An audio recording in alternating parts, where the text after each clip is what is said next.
Good afternoon, everyone, and welcome to this session on learning analytics at scale. I am very pleased to introduce Professor Bart Rienties, who is the Professor of Learning Analytics in the Institute of Education Technology in the Open University. So, Bart, I'm going to hand over to you now, and please, everyone, place your comments or questions in the chat box. Thank you.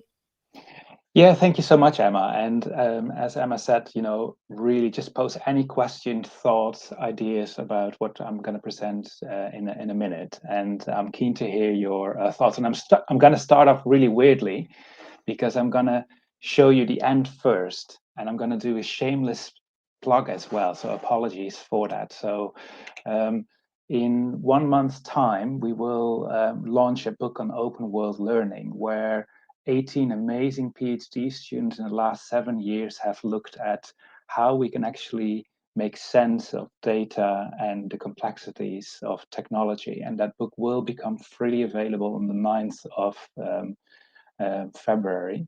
And you're more than welcome to join. And during this seminar, we will talk about 136 learning contexts across the globe, where we've looked at over 380,000 users. So this is really exciting. So if you're interested, shameless plug, apologies for that. So I'm going to tell you about the summary first. So it's strange. So this is the highlight. So what have we learned at the Open University of implementing learning analytics and learning design at the OU? Change is slow, as we know about technology, but what we've learned is basically 6 big lessons. So the first lesson, if you're thinking about implementing learning analytics or learning design, and I know that many universities in the UK are thinking about this, do it with clear senior management support. If you have clear senior management support, this will make such a huge difference for you to allow to play with the learning analytics approaches and learn from that over time. So the top tip number 1 is clear management support. Top tip number 2 is, even if you have senior management support, it's really essential to get the buy-in from teachers who are working on a day-to-day basis. And I would urge you to basically try to select teachers who are willing to take some risk. Because once you are able to bring them in terms of your learning analytics approaches, they will be your future champions. Tip number 3 is, when you're implementing all these innovations, think about how you can link this with some evidence-based research, because I'm sure that your institution is very different from mine. But there will always be critical people in your organization who may think learning analytics doesn't work the way they think it should. But by combining the initial implementations with some good research, you can start to show, okay, what works, when does it work, and under which conditions does it work. And one of the things we've learned in the last 10 years is, if one teacher has been able to provide some really convincing evidence that it works in his or her context, that's much more powerful than me telling you that it works. The fourth thing I've learned in these large-scale implementations is that when you're focusing on fine-tuning all your learning analytics, often you tend to forget all the successes you've made along the journey. So one of the things I tend to forget is you have to celebrate all your small and big successes. The fifth one is that large-scale innovation like learning analytics takes a substantial amount of time and effort. So don't expect big miracles in your first week of implementing learning analytics. It will take years to get it right. And last but not least, it sounds strange, but learning analytics is not about technology. It's not about algorithms. It's all about the people. So one of the big lessons I've learned is to really think about how can we bring people along in these change processes. So I've given you the highlights. So let's talk a little bit more about what we then have done at the Open University. And yeah, you're very quiet at the chat, so feel free to disagree or agree with me, and feel free to add any comments. So the Open University, as many will know, is a strange but interesting university. We have a large, diverse group of students coming to the Open University. And as a result, we also really need to make sure that we support our students in the best way possible.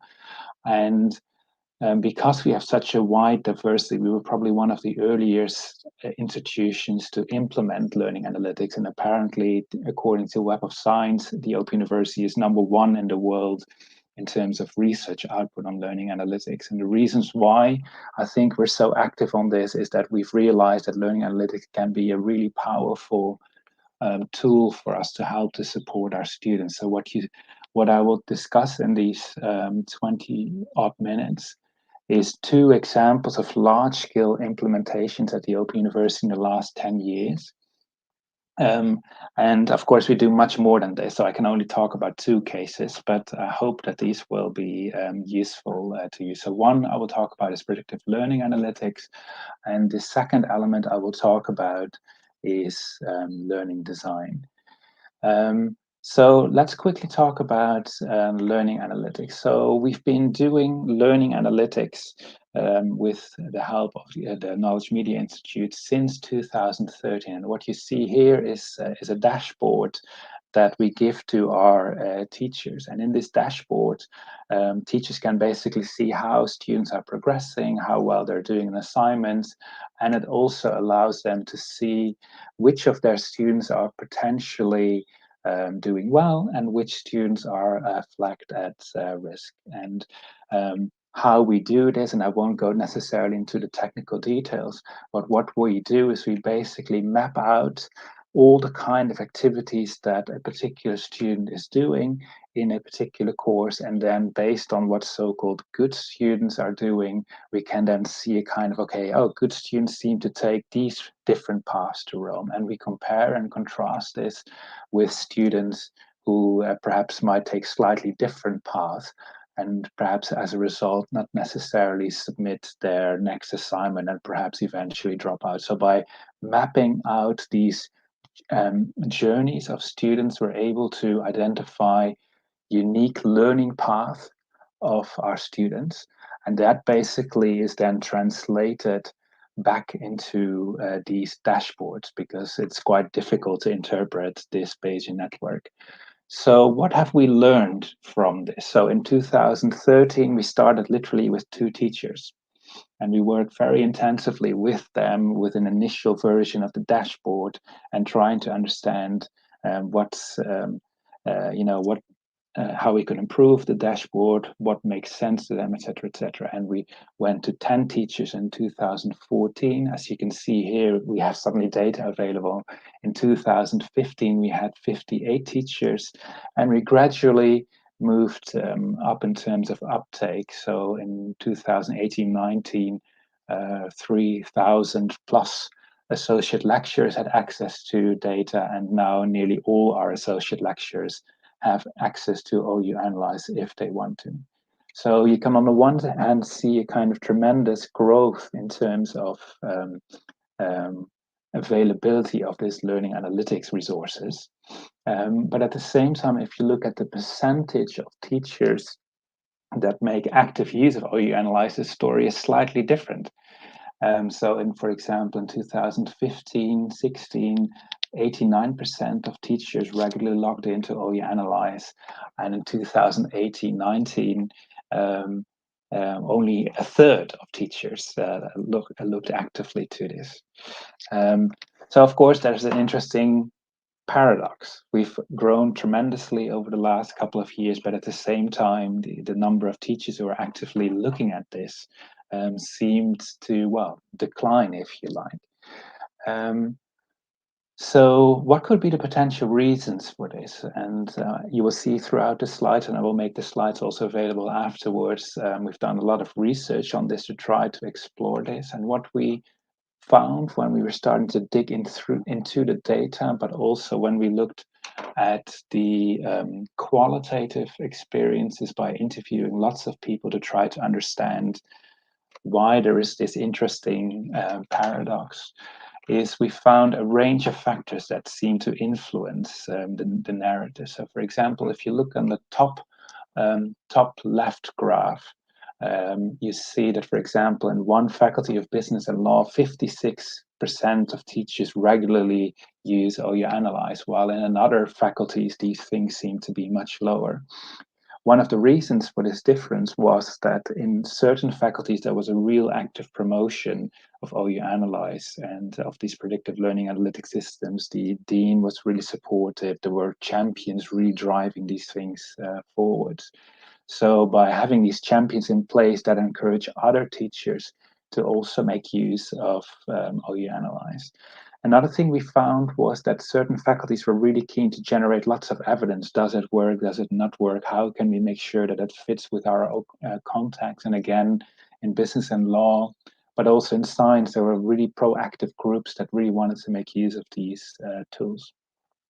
A third factor that we found that influenced uptake was whether teachers were digitally literate in terms of did they feel comfortable working with these dashboards. And in some faculties and in some groups of teachers, they may or may not have felt really comfortable using all this complex data. And that, of course, is a thing that we have to carefully address. And then last but not least, what we found was the way how teachers saw their role was substantially influencing whether or not they were using these predictive learning analytics approaches. And in some teachers basically said, well, it's not my role to continuously look at data. I want to have that personal one-to-one relationship with my student. I call him or her every day. So why do I need to look at these tools? While other teachers said, well, I didn't know that so-and-so was struggling, and the predictive analytics showed us a certain pattern. So I think what is really interesting from this data is that it's really complex. Even if you have all these amazing systems in place, how do we ensure that we make sure that our teachers are accurately prepared for this and that we appropriately also support them in terms of financial means? One of the things I haven't mentioned, for example, is that at this moment in time, our associate lecturers are not being paid to look at tools like this. So I could imagine if I'm not being paid to look at learning analytics tools, why should I? So there is, of course, some more work to be done on this. So I'm just briefly going to pause, and I forgot, Emma, to ask you to post. I don't know if you posted a link of OU Analyze. If you're mindful of the time, I'm not going to be able to demo this, but there's a link, and you can play with OU Analyze yourself if you're interested to I'm learn just about posting it. that now. Okay, fantastic. Fantastic. Right. So, are there any questions before we move to the next part of what we've learned at the Open University? There's a little bit of a delay between in the broadcast and showing on YouTube. So, well, if you want to leave a moment or two for questions, or yeah, I don't see anything. Lots of comments and lots of hellos, but no questions at the moment. Yeah, that's fine. I mean, just keep them coming in if you have any questions. I'm happy to address them also towards the end. There should be enough time for that. Yes. So, so the next part that I think would be quite nice to think about is to think about how do students then react to this? Because we've done a lot of work on predictive learning analytics, giving all this data to teachers. But what if we give this to students? How would students react to this? And what you see here is some of our experimental work. And Yvonne poses the nice question about the types of data that we collect. So we collect when people log in, what kind of activities do they engage with? Are these activities really important in terms of learning outcomes? We collect a lot of demographics data, but mostly what we find is that the kind of activities is extremely predictive. So what you see, for example, also on this screen, here is a kind of Amazon recommender. So it recommends, for example, to go to block 1, part 4, geography is history. I have no idea about this course, or consider to participate in a discussion in sense surgery. So these are all based on machine learning approaches where we see, okay, for example, participating in sense surgery can increase the quality of your work and also can increase the likelihood that you that you pass your next assignment. And we do this machine learning approaches for each individual course because they will inevitably be different. So what we then did is we gave 22 students in an experimental setting. We gave them access to their own data and their own dashboard to see how they would react if we would give that to them.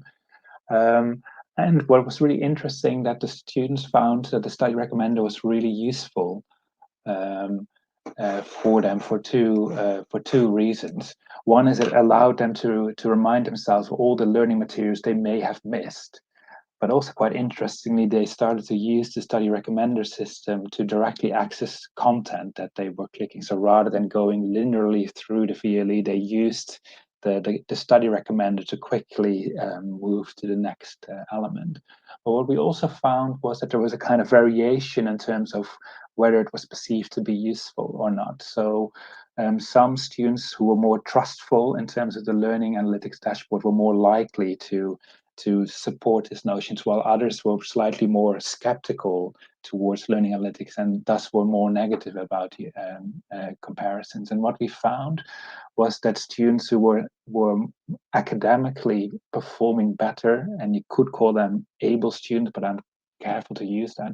So the good or able students seem to be much more confident in terms of sharing data, for example, about how they were doing, about their peer comparisons, while perhaps the not so good students were much more critical towards it. And I think this is a really important lesson for us because we have such a wide range of students coming to the Open University. So we really need to carefully think about how do we provide these dashboards in an appropriate manner. And I think this also links very nicely to what Tara is saying in terms of how what does an engaged student look like, and could providing these kind of dashboards perhaps upset really engaged students or actually encourage students who perhaps are not so engaged because it's easy for them to see what they have to do next. So it's I think this requires a lot more thinking and work. So thank you very much for that comment. So the whistle-stop tour of predictive learning analytics, and we've written a lot of papers on this, is over. Let's move then to learning design. And learning design has been a big piece of work within the Open University, and lots of people are working on this, and I'm really grateful for all the work that has been done since 2005. And what we have seen and learned, and this is a recent meta-review by Barbara Wasson and Paul Kirchner, they basically argue that there are very many different learning design approaches, but one of the few institutions in the globe that have actually linked learning design with what students are actually doing is the Open University.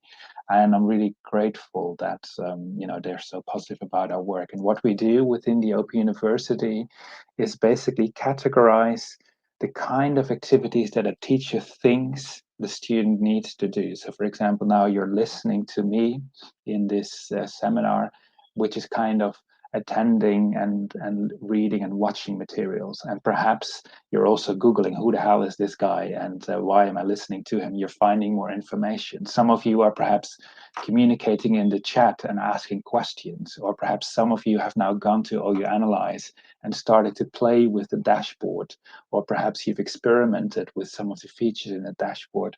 Well, I'm not going to assess you today, but of course, a lot of activities in education are also revolved around assessing. So these 7 broad categories are a way to categorize what a teacher thinks a student is going to do. And obviously, the next question, of course, is, do students actually do this?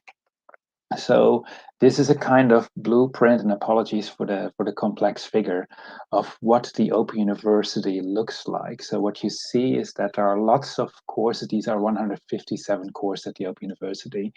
Lots of courses at the Open University have around 40% of so-called assimilative activities, around 20% assessment activities, and then everything else in the middle is the more kind of engaging activities.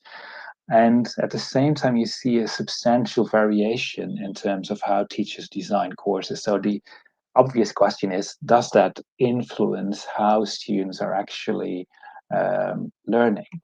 So what we have done in a range of studies is to basically categorize, if you like, the kind of learning designs that our teachers design. And then we've looked at how students are actually engaging with these so-called learning designs. So for example, you have a more traditional distance learning course where it's a lot of focus is on individual learning, which we call constructivist learning designs. And perhaps the opposite is the social constructivist learning design, where students are expected to work a lot with peers and with the teacher to co-construct new knowledge. And what we found was, if you link the way how teachers design courses with their actual engagement in courses, is that there was a positive relation between social constructivist learning designs and engagement, and a negative relation with constructivist learning designs. But quite interestingly, and this links perhaps back also to Tara's point, is we didn't necessarily find a link between lots of engagement and whether or not students were satisfied with the courses, and whether or not these courses led to um, better or worse student retention over time. But what we did eventually find, and this was data amongst, I think, 110,000 students, we found that students absolutely loved designs that were so-called constructivist learning designs. So lots of individual constructions of learning materials and trying to make sense of that. While they in particular didn't like to work together with students. And so there was a negative predictive value in terms of student satisfaction. But the single best predictor of whether or not OU students passed their module was whether or not teachers included communication in their design. So in follow-up work, we tried to look at, okay, this was data, this was aggregate data across an entire course. And there could be lots of potential biases in there. So in follow-up work, we also did the same analysis, but then analyzing it on a week-by-week basis. And we again found a similar pattern amongst 37 courses. So the way how teachers design courses seems to fundamentally influence how students are working through the courses, and more importantly, whether or not they are satisfied about the courses and whether or not they pass courses at the Open University. And in some of our latest work, um, when looking at how teachers are making all those complex decisions about how much time should we spend in week 1 or week 5 or week 8 on certain activities, we found that this really substantially influenced how students are engaging over time on a week by week basis. So for example, here you see the same visualization of the teacher that I've shown you here before. And the red line is the average engagement by students. And some amazing modeling by Kwan Neugen showed that if you do this across several dozens of modules, that around 2/3 of what our students at the Open University are doing on a week by week basis is determined by how we design our courses. So I'm going to repeat that because it is a staggering finding in a way. Um, so it basically says that we have a substantial influence as teachers how our students are progressing through our courses. So if in a way you replicate these findings and say, okay, half of my students are failing in a course, you could say, well, 69% of the reason why half of your students are failing is due to the way a teacher may have designed a particular course, because our research and practice shows that learning design is really important. So mindful of time, and I want to keep some opportunities for asking further questions. So our latest work currently is working with a range of European institutions, and this is an example of Teach 4.0 and the Repeat project, where we're translating all this work into kind of broader tools that are not only fit for purpose for distance learning universities, but are also fit for purpose for, if you like, normal universities and colleges. So if you're really interested in how you could perhaps think about implementing this in your own context, I've posted some links here. So I mentioned the summary at the beginning. I'm just going to not repeat it again at the end. So I'm really looking forward to hear your thoughts and any questions you might have. So over to you, Emma. Thank you so much. That was fascinating. And I've got loads of questions, but I better, to be democratic, I better start with the questions from the audience. So I think you have responded to Yvonne and Tara already on their questions, but if we had another question from Clisp 7 on, do you have data about the type of learning activities in all or most Open University courses? And if so, how did those courses undergo a design process then as a result of that? Yeah, good, fantastic question. So on day one, that's not actually day one, but at the beginning of a new course, we basically work together with teachers to try to map out what's in their head in terms of what they think is a good way to design courses. And then we provide lots of suggestions and creative ways to think about their learning design process. And then the learning design team worked with these teachers while they're producing the various learning activities and learning approaches. And so in a way, we use some of that data to basically help to inform the learning design process, but also teachers can, of course, adjust what they want over time. And all our new courses basically work through this kind of process where the learning design team works with teachers to make sense of that.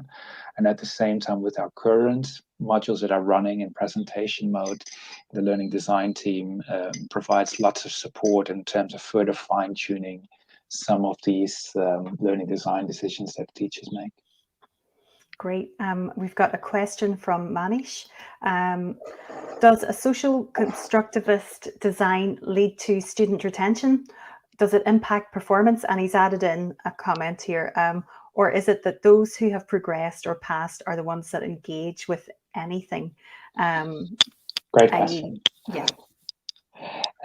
Of course, you have to take everything with a pinch of salt because, of course, these are all within a university, within the Open University context. So it may be that when you replicate this in your own institutions, you might find that, for example, learning designs that have lots of assessments work for your particular context. The reason why we think that social constructivist learning designs work well is it forces, if you like, students to work together. And we know that within the Open University, studying at a distance might be at times a bit lonely. So by having to meet and work with your students and with your peers, it might be just that nudge. It's like going to a fitness club. If you know that your friend is waiting at the fitness club, you perhaps might be more inclined to actually go there if it's safe to do so.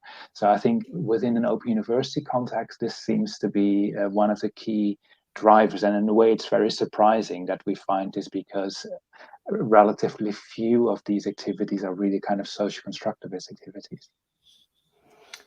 Great, thank you very much. We have another question from Tara. Were you able to look at engagement in particular activities with particular types of students, for example, minority groups or students first generation at university or so on? Yes, that is a really important question because the kind of one size fits all solution obviously doesn't work. And we've done quite a bit of research on, in particular, BAME students. And I'm just trying to, because I'm mindful that I can't post myself, I'm just trying to find the link so that Emma can actually share that. So I didn't incorporate this in the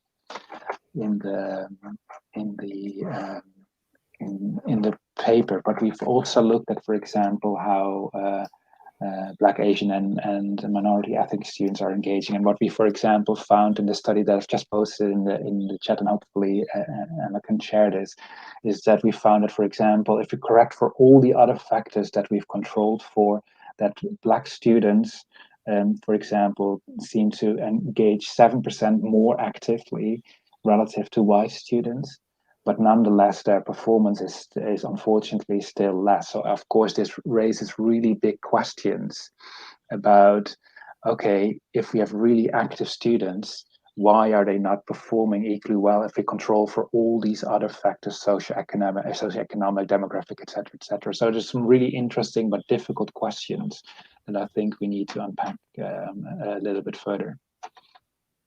And I don't think we have any other questions, but can I just ask, did the pandemic have any impact on engagement with OU Analyze?